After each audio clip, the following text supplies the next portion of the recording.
Hi, everyone. It's a pleasure to be here with this incredible person, Robert Lang, for this interview. I'm a little bit nervous because we talked some years ago, and now, Robert, origami becomes my ikigai, my life. I'm really working a lot to transform origami.club, not only for me, but for all origamists around the world. And let's go. Let's talk a little bit about you. But I will share a little some screens to connect people with this with you. I knew Robert Lang. Look, watching this incredible TED talk about origami, and I visited the site of Robert Lang some years ago, and I remember to I thought, I will send the email to talk to Robert. Maybe uh, he can answer this email. And for my surprise, it was very incredible. In that year, you were coming to Brazil, to Rio de Janeiro, and I believe in the next year, some some days after. But unfortunately, I could not go to Rio to meet you personally. But we made an interview in that year. Guys, I will pass the mic to Robert Lang. He is an artist of origami, and he will tell a little bit about how he became an artist of origami. Sorry, my English. And Robert, while you talk, I can share some screens if you want, okay? Okay. And please tell us, not only for Brazil, but for everyone, how you became an origamist. Okay. Well, hello everyone, and welcome, and to all of those out there in YouTube land watching. Starting, how did I become an origami artist? Like I think many people, I started when I was a child. Um, I've now been doing origami for over 50 years, and I stopped counting. When I hit 50, I stopped counting. Um, but I found some instructions in a craft book. This is back in the 1960s. Instructions were for a couple of the traditional designs, which at the time was most of what one could find in books, just traditional things. And then, but I folded the instructions, and it was sort of a fun puzzle and a fun craft, and it really struck my fancy because all I needed was paper, and I could do it over and over because if I wanted to do it again, I just needed more paper. There wasn't much in the way of consumables, and it was inexpensive, and it was very amenable to experimenting, which is something I've always loved to do. Once I learned how to do something, or maybe even before I've learned how to do it, I like to tinker and try it different and see what happens. And with origami, the barrier to tinkering is really low. In fact, I encourage people at every level of folding, whether beginner or very, very advanced, still to tinker, to try things, because if it doesn't work out, you can always throw the paper away, grab another sheet, and try again. So I did that, and I folded over and over.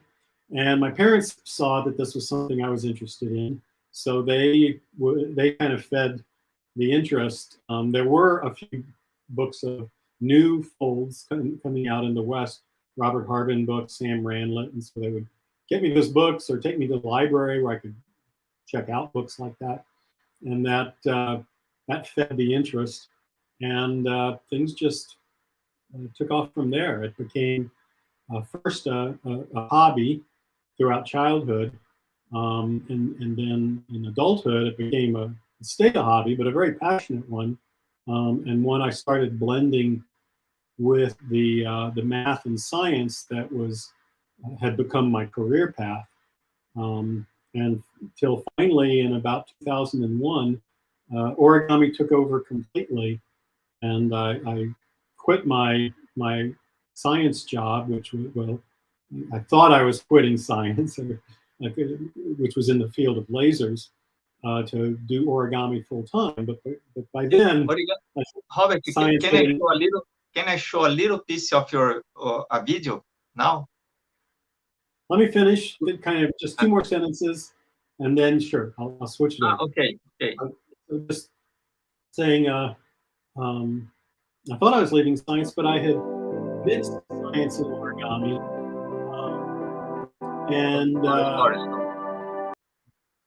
Sorry. Okay, finish. Because I had mixed science and origami as part of the hobby, science became part of my full-time origami career, and that's what I've been doing now for the last 20 years, has been a blend of science and art, with origami and folding as the common factor. I'm your fan because people say, but you can make income with origami. And I say, I know one person who worked in NASA and quit the job to work with origami. I will pass you a little bit of this video because people can know your space. Okay? Let me show the video a little bit.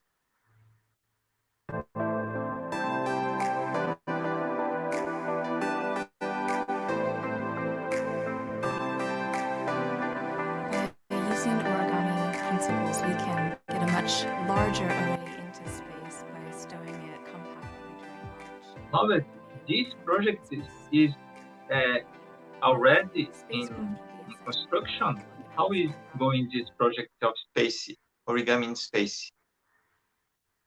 So the way that origami shows up in space and would show up in the examples that you showed, which, by the way, just to mention, that's a lot of what was in that video was work done with my collaborators at Brigham Young University, Larry House, Spencer Magleby, and their students.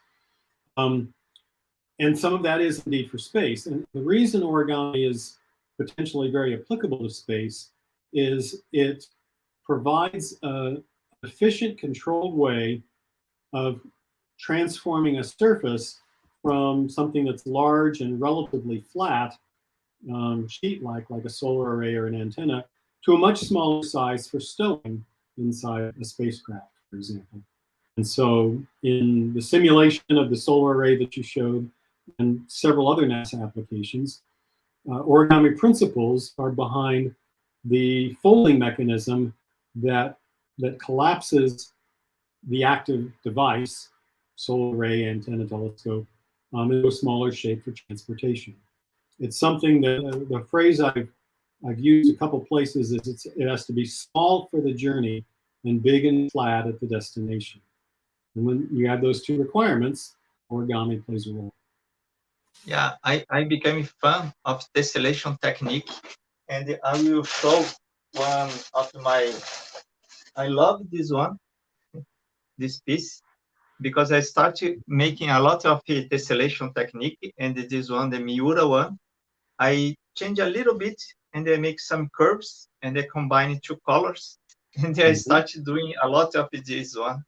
It's great, and I have a very curious because this piece appears in a TV show in Brazil called it's a kind of a reality show, Maker Battle. And here in behind, we have the sign of many people of the show. And it was very interesting because in these years, I appear in this program of television. And the part, it's your responsible because I was very inspired with not only your videos, but the videos of people working with origami. Robert, I will show some books. I am impressed with the number of books of you. Let me show here.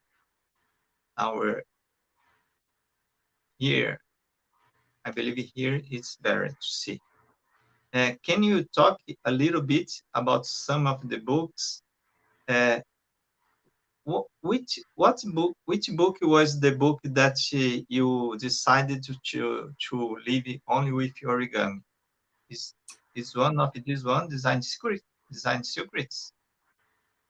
Yeah, Design Secrets was the one that that convinced me to I had to quit my laser job. And it's the idea for the book is something that I had actually since my very first book. Originally, in my first book, I was planning on a chapter on how to design, and then it felt incomplete, so I took that material out, and then I thought, well, I'll write a book totally about design, and tried to work on it, but it never really came together. At one point, it was going to have a chapter on insects, and that chapter grew so large it just became a book about origami insects. One called Origami Insects and Their Kin. And eventually, I came to the conclusion that the only way I would get the design book written was if I was working on it full time. So that was the trigger that induced me to quit my laser job. I mean, there's other factors in there that ones that made it possible, but the trigger was to write that book, and so I quit my job. I spent, I guess, about 2 years working on that book, and then and wrote it and finished it, and then got it out, and was pretty happy with it, and it seems to have been received pretty well also. But once I started doing just origami things, and then I found that I really quite enjoyed doing just origami things, and I had enough work to keep me busy. So I didn't plan to quit forever, but I never went back because I was having too much fun. Great. I will share a little about I will share a little video about my last workshop before pandemic, because we have some organizations of culture in Brazil. The SESC is, I will put the links in the description. And I was started living only with origami because SESC hired me, and I would start to live only with origami too when the pandemic came over. Oh, no problem. And now I will show. Let me choose my here. Oh my God. Okay, I believe we can see. Are you seeing okay? This is my last workshop before pandemic. It was 4 Sundays, having fun and sharing my passion with origami. It was very incredible because I make a tsuru with a paper with 2 meters. 2 meters of it was very interesting. And I also use tessellation to make some pieces of origami. And also, I love origami lamps. Origami lamps, it's incredible. And it was very, very great. I am exploring. I love to explore origami as workshop. I'm not. I don't use it too much to make a piece of art, but I believe origami can help people to transform themselves using origami. Robert, I will show some images of an incredible video. Do you want to talk about one of your books? Because I put all the books here, and I'm very impressed. do you want to talk about one of them, Creatures of Sea? What of them was your first origami book?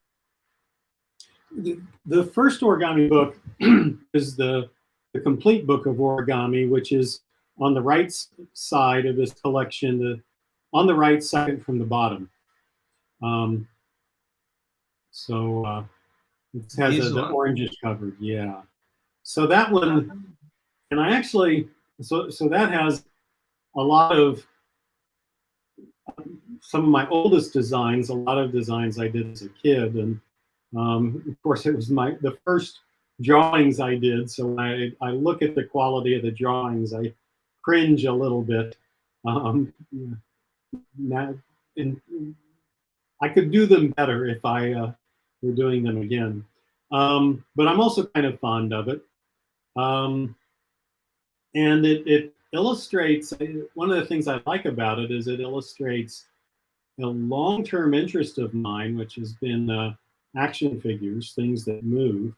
There's two illustrated on the cover, the bass player and the violinist, which if you pull the head, they move. The violinist fiddles, the bass player fiddles, and okay. I saw a TED talk with someone holding the violinist, I believe. Yeah.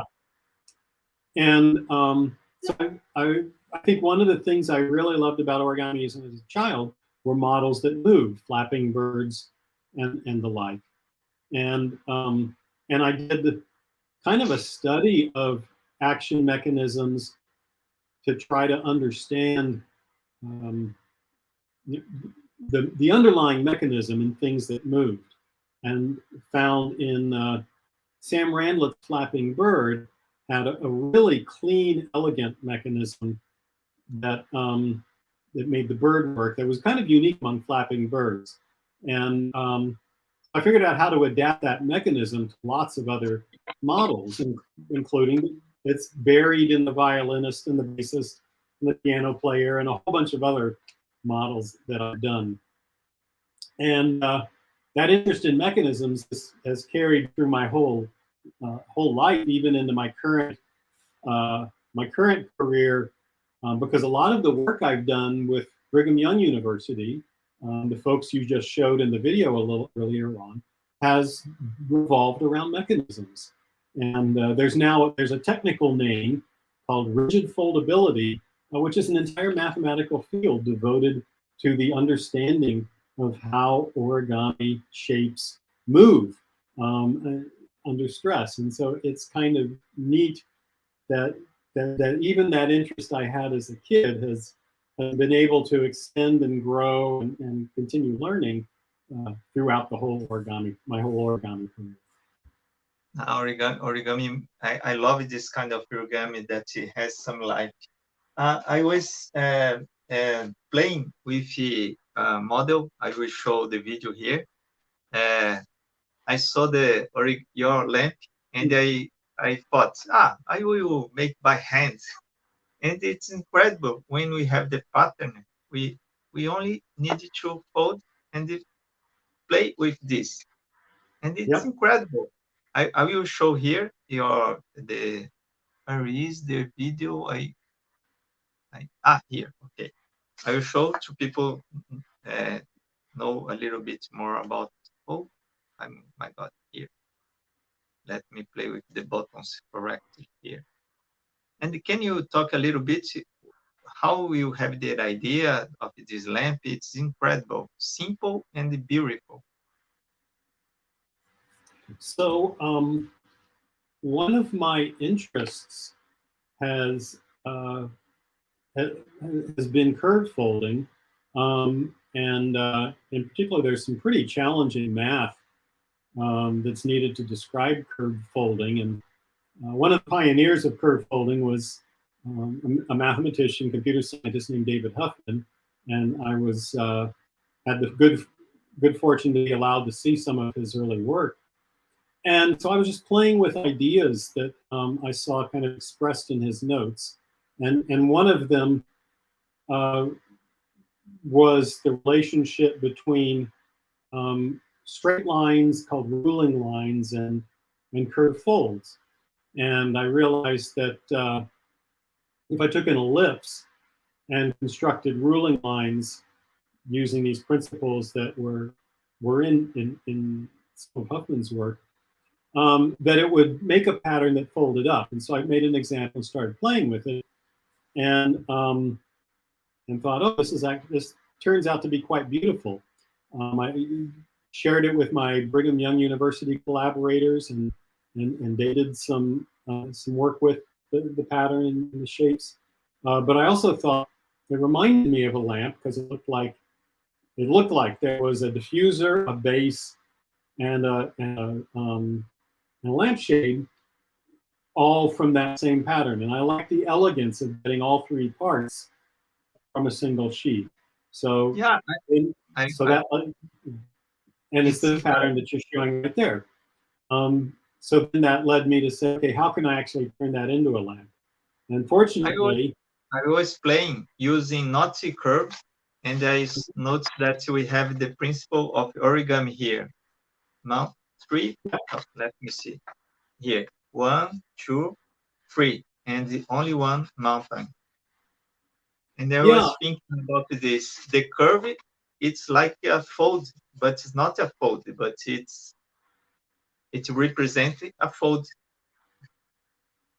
Yeah, so that's actually a really nice observation that you've made there, that there is a discrete version of curve folds. I mean, we can take any curve fold pattern and approximate it with a finite number of straight line folds. And in fact, you can do that in different ways, so that, for example, taking that shape, you have one fold running up the middle in your other paper model. You've got one fold running up the middle, but you could have also done that with, let's say, 3 folds, one in the middle and 2 on the sides. It would look a little more like the curved shape.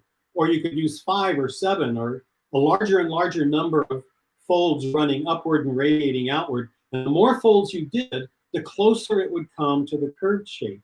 So we can think of that curved shape as the limit as the number of straight folds becomes infinite, and they become infinitely close together, but infinitely spaced folds. And there's a mathematical name in that limit. Each of those folds becomes a particular line in the curved surface, and it's called a ruling line. And so one of the neat things about folding, I'm going to use a little bit of paper as an example, is if I create, let's see, here we go. If I create a curved shape, like I'm doing here, this is a curved shape, and there's a property that at every point there is some direction on the surface that makes a straight line. At every single point, you could say, okay, I pick this point, and then there at that point, this straight edge touches the paper all along it. So, and that's a property of any curved sheet of paper. And the direction where the paper makes a straight line is called a ruling line. Paper is an example, what's called a ruled surface. And there's a whole body of mathematics devoted to things like the relationship between the curvature across the ruling lines, and most especially what happens when at a curved fold, when the surface on one side of the fold is curved differently from the surface on another side of the fold. And so when we have something like that lamp, we can just appreciate it as a beautiful shape. We can appreciate it as a functional object, but it's also a key or an introduction to a very rich and deep set of mathematics that describes what happens with curved surfaces and curved folds.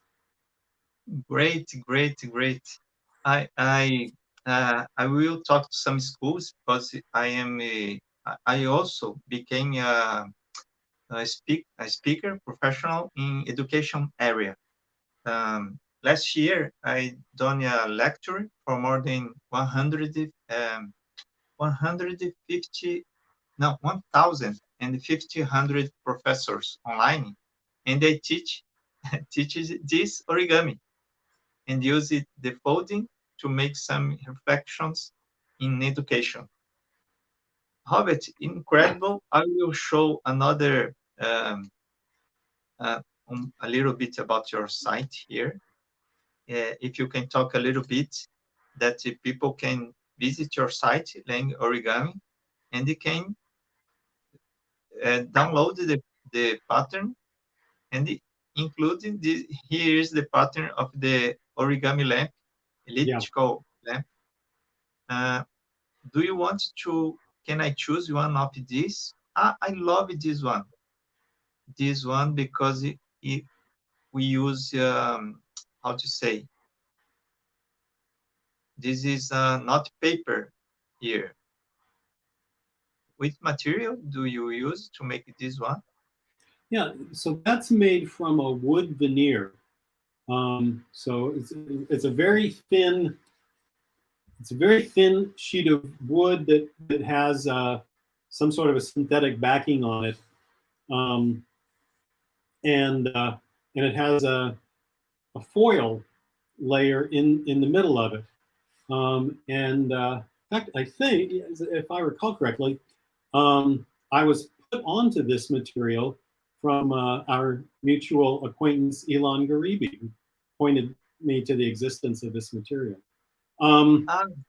Great. And one of the things that makes it nice is it's thin enough that it bends, and so you can make curve shapes like this. And because it has a thin foil layer in the sandwich, that makes it amenable to laser cutting, because you can use a laser cutter to cut through the wood, but it doesn't go through the foil or the backing, and so it doesn't actually slice it into pieces. Instead, it just scores it so you can make folds along the laser cut lines. It's incredible. So the pattern it can be laser scored, and then it can fold the wood. And the idea for this pattern came from a design by an artist mathematician named Ron Resch, who created an artwork called Kissing Circles.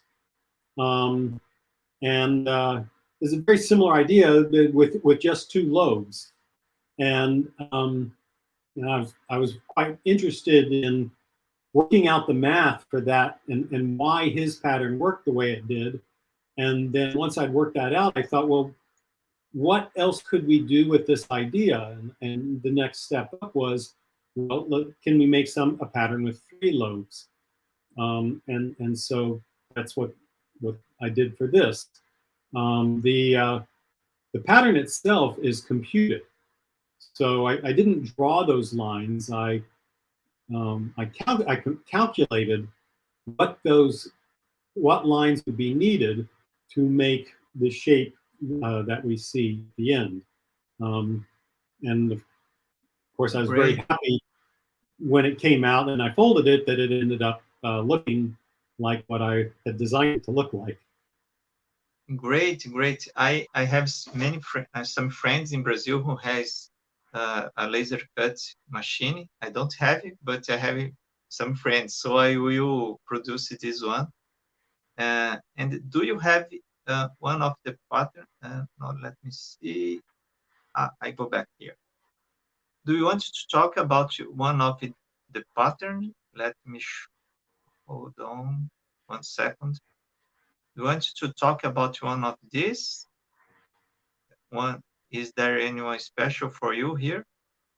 You know, in a sense, they're all special. It's kind of like, they're all my children, and so if you say, which of your children is your favorite? That's always hard to answer.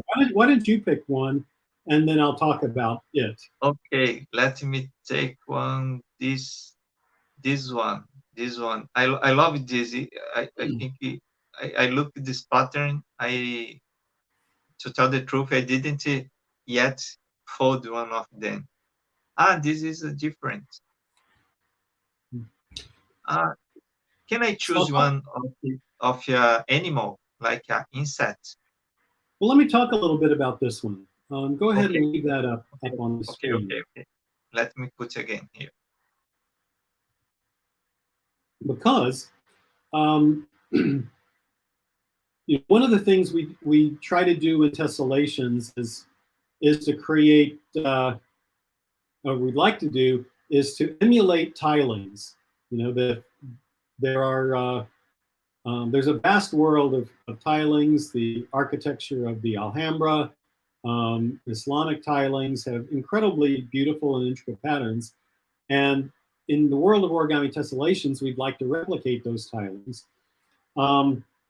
However, if we are creating patterns of folded edges, we can only create convex shapes. And so if we want to create a star-like shape that has no lines running across it, in principle, that you couldn't do that with an opaque material. But I wanted to create star-like shapes, and so I thought, well, a way of doing that, and I think I'm certainly not the first to think of this, is let's use negative space. That is, we'll put convex shapes around the star, and then if you use backlighting, which is what we see on the left, then you can see the star with no lines running across it. And so once I had that idea, I set out to come up with a couple different ways of creating stars in this way. And this crease pattern is one of them. And as is often the case with tessellations, you can create a basic tile unit that that then is easily mates with other tiles, so you can extend the tessellation as a tiling of crease patterns, and then that creates the tiled tessellation. In the case of this pattern, each star is pretty complicated, as you can see from all the folds. So this has only 4 octagon tiles, and then filling in gaps with square tiles. So it's a 2x2 tiling in the folded form, but one could, of course, extend it to larger tilings and make if one wished, far more complicated tessellation shapes. My God, it's incredible. I will find here. I would like to find insect. It's easier to find. It's easy to find in the pattern, or do you have a easier way? Well, you could either go to the insects section of the site, or just scroll down.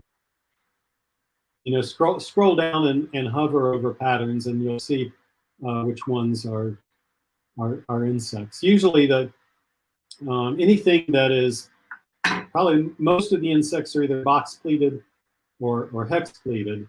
So you pause over each long enough to see the patterns. For example, the hex pleated one in the upper left that you just scrolled past is an insect. Which one? So the one that's partially shown in the upper left. I think that's probably an insect. Hover over it and. This one? Yeah. Nope. Okay, sorry, that's a frog. Okay, go to the rightmost one in that row. Let's see what that is. This one, dragonfly. Okay. Yeah. So that's an insect. And that was a design I did for another artist. As I think we were swapping origami. He said he was interested in a dragonfly, and I didn't like any of the ones I had done in the past, so I designed a new one, which is this one shown here. Incredible.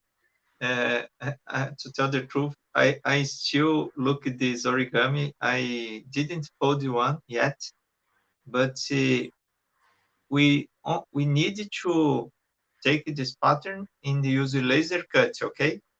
And make all the lines in a laser cut. Is that correct? Oh, that is one way of doing it. I don't recall whether I laser scored this one or did it by hand, because probably laser scored, now that I think about it. Uh, One of the things I need to be a little careful with is that I do laser score a crease pattern. I don't want the laser marks to be obvious on the folded form. So sometimes I will not score all the lines or all the creases, but in places I'll fold those creases by hand so as to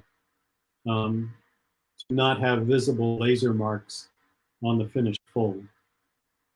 Okay, it's incredible. It's very, very incredible. I will show a video. I love this video. The 11 levels of origami. And I love this video. Can you talk a little bit about this idea of let me put the video top playing. Yeah, so in this one, the producers wanted me to show this, to do something with different levels of complexity. And what I thought that would be nice would be to show different ways of rendering the same subject. So rather than doing entirely different origami figures, let's render a cicada, which is familiar and has some significance in Japan, and had some personal significance to me, because when I was growing up in Georgia, there were cicadas coming out in fall, I think, and we'd go collect the shells from the trees and and play with them. And I long wanted to do cicada from origami. So that was why we chose it. And it was nice because there's this traditional design of the cicada. This has been around for hundreds of years in Japan. And it kind of captures the character of a cicada. But it allowed me to kind of build off of that. How could we add a little bit of structure to the cicada? Color change, longer wings, colored eyes, and then if we want to start putting in legs, it gets more complicated. And so I was able to go through a bunch of different levels. It was also nice because it was a good opportunity to kind of give a shout out to Yoshizawa, the great Japanese master who kind of launched the modern world of origami. And he considered, at least at one point, his greatest creation was his cicada. And although he never published instructions for it, he did allow enough information to be shown about it. Came out in some letters and publications that we could reverse engineer and figure out what he had done, more or less, to create the shape. And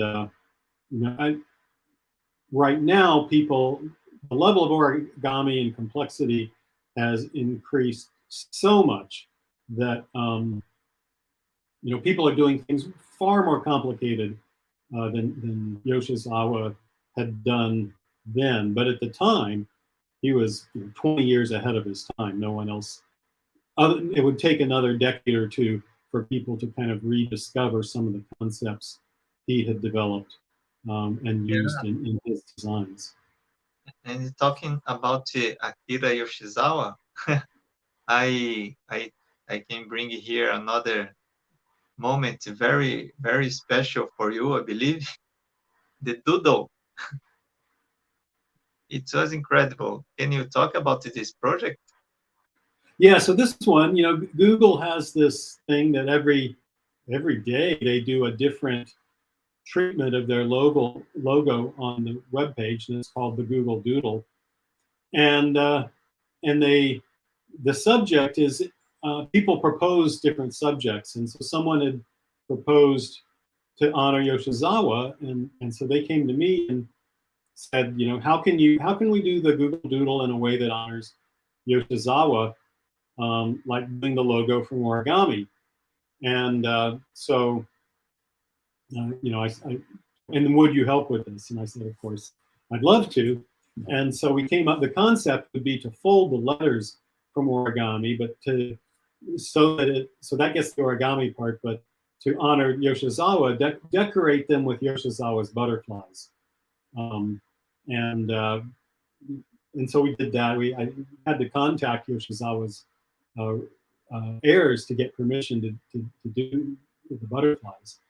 But then, put it all together.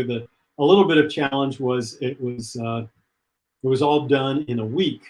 Doodle contacted me and he said, well, we have a very fast deadline. So I had to come up with the design and have it ready for folding and for the Google people to come in and do the photography. And we did all that in a pretty short period of time.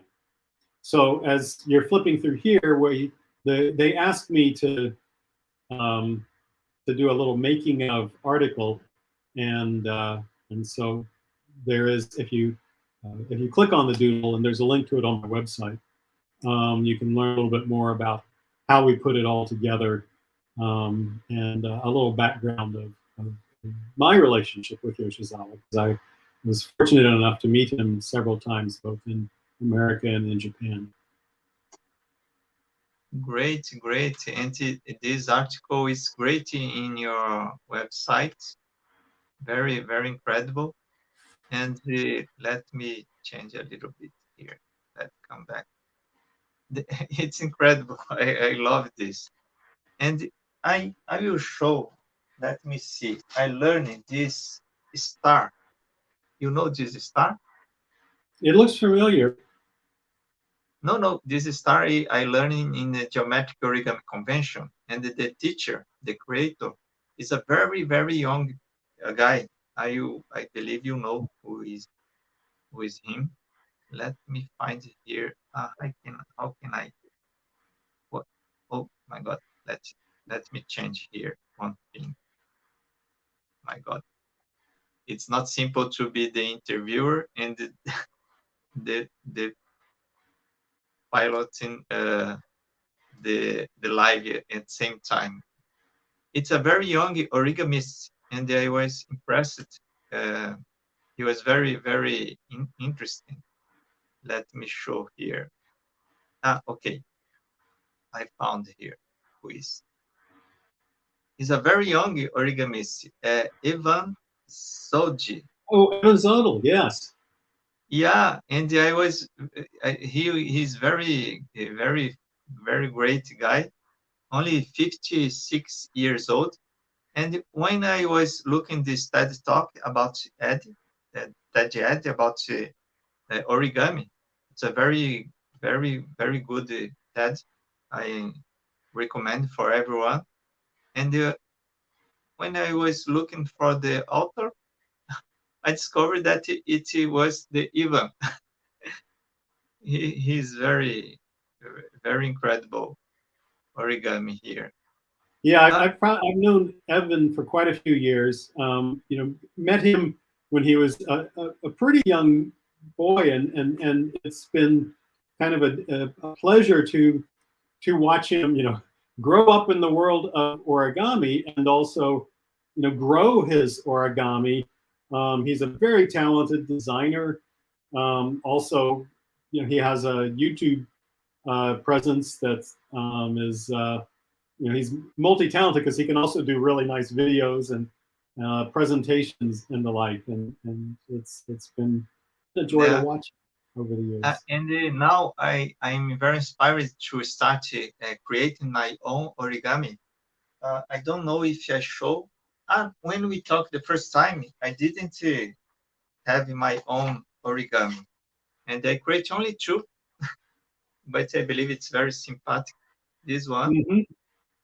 this is a very, I don't know how to say in English, this dog. It's the Toy Yeah. Story dog, you know? The Toy Yeah. Story dog. And it's Oh, yeah. funny because Yeah. it's the idea of my son, my little son. He said to me once, Daddy, why you don't create a tessellation dog? And I thought, it's a good idea because I love this piece of tessellation. People Yeah. love this workshop because it's a how to say, it's very interesting. I like it. I named it this origami Taurus because it's like a Taurus of energy.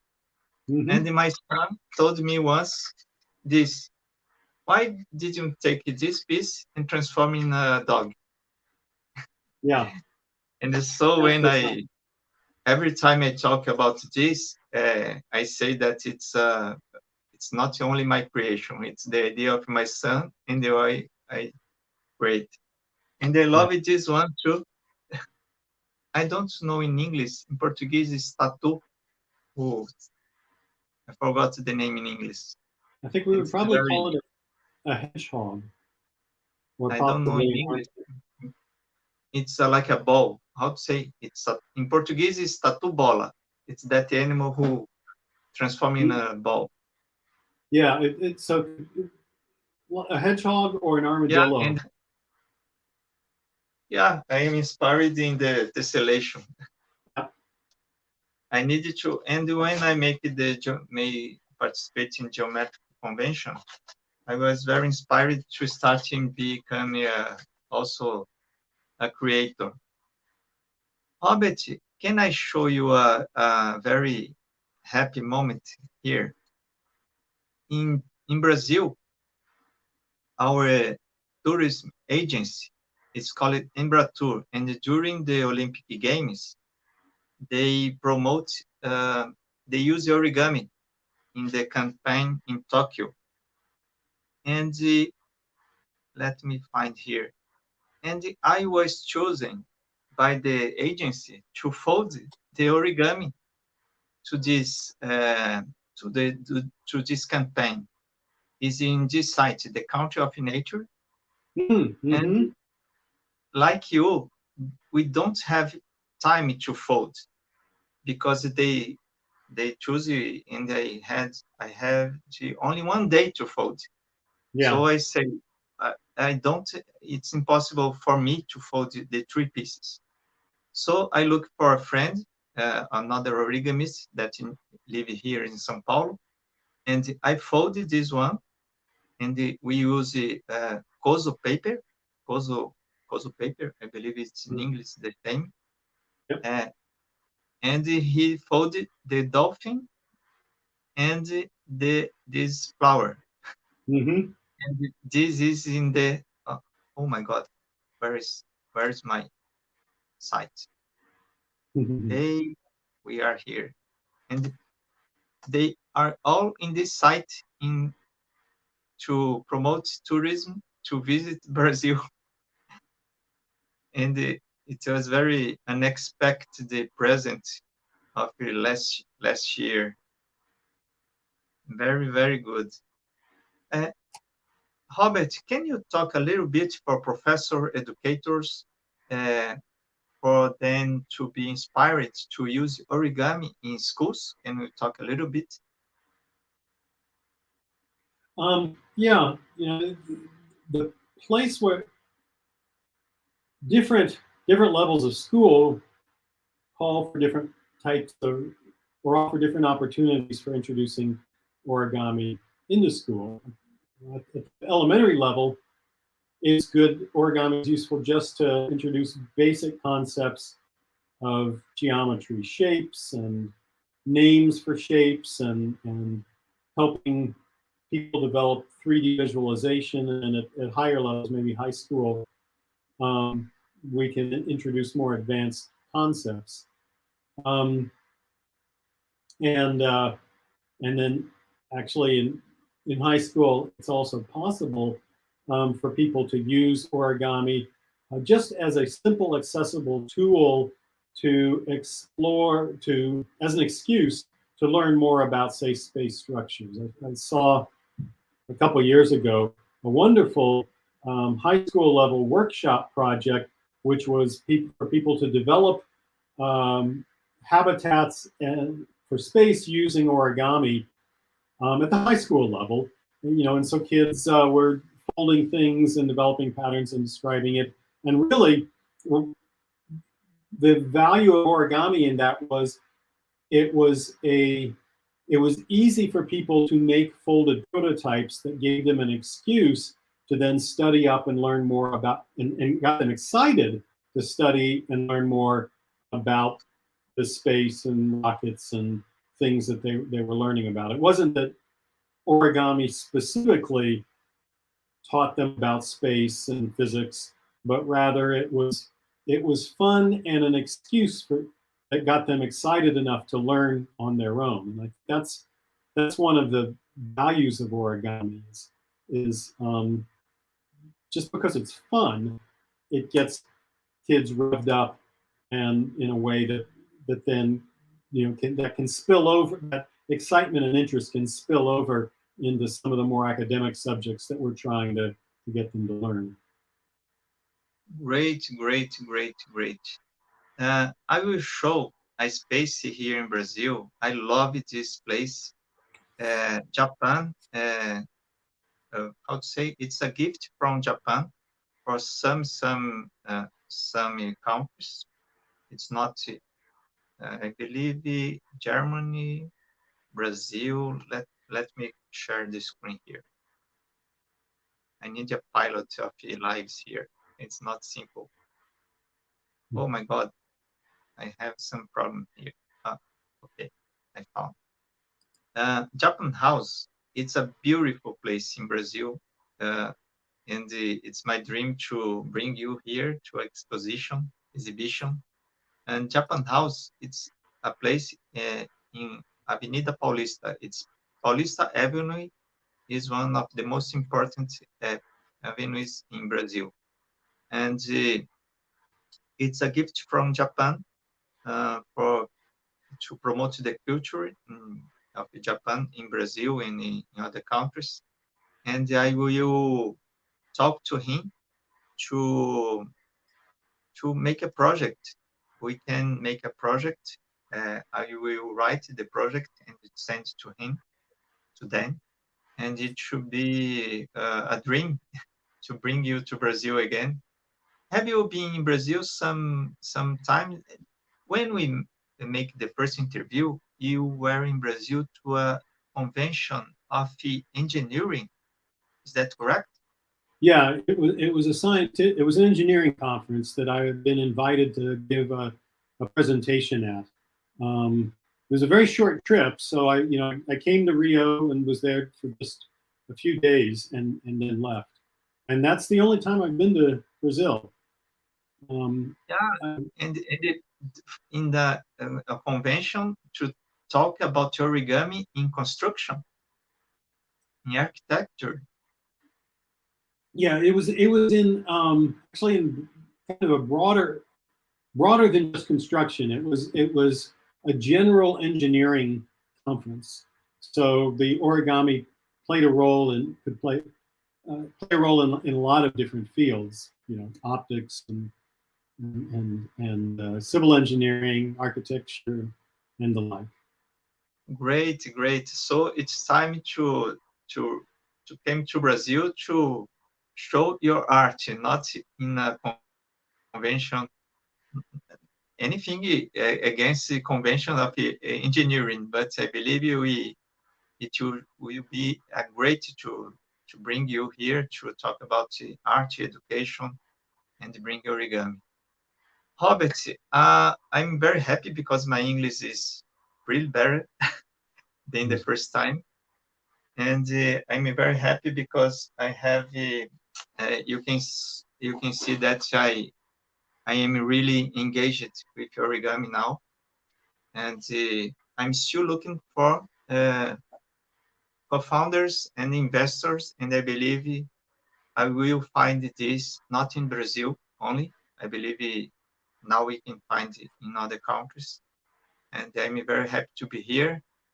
And let's, in the next time, I will teach some Portuguese words for you. Robert, I'm very, very happy. I will make this. We will, how to say? We say goodbye to our YouTube, and I will put a very short video, okay?